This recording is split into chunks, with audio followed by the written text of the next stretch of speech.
নমস্কার বন্ধুরা, হিন্দু ধর্ম বাংলা চ্যানেলে আপনাদের সবাইকে স্বাগত। হরে কৃষ্ণ কৃষ্ণ কৃষ্ণ হরে হরে, হরে রাম রাম রাম হরে হরে।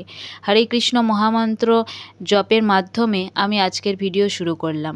হরে কৃষ্ণ নাম ব্যতীত কি কোনো মানুষের কোনো মূল্য নেই?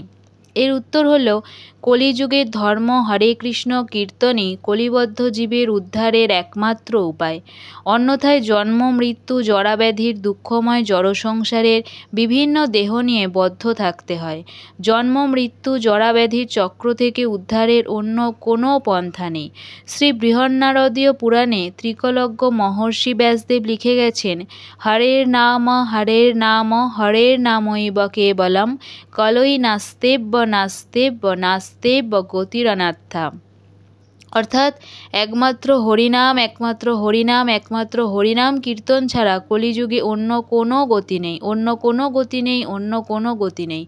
মনুষ্য জন্মের সুযোগ আছে শাশ্বত আনন্দময় জীবনে ফিরে যাওয়ার, আর আমাদের জানতে হবে এই জীবনটি ক্ষণস্থায়ী, সুদুর্লভ। মনুষ্য জন্ম আর পাওয়া যাবে কি না তার কোনো ঠিক নেই। পশু পক্ষী কীটপতঙ্গের জন্ম পাওয়ার পথই প্রশস্ত, তা অনস্বীকার্য।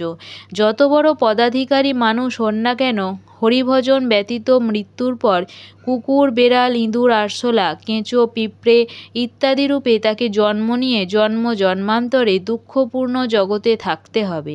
তাহলে এই ক্ষণিক মনুষ্যদেহ ধারণের আর কী বা মূল্য থাকলো? এইসব কথা বুদ্ধিমান জীবের বিচার করা অবশ্যই কর্তব্য। হরে কৃষ্ণ।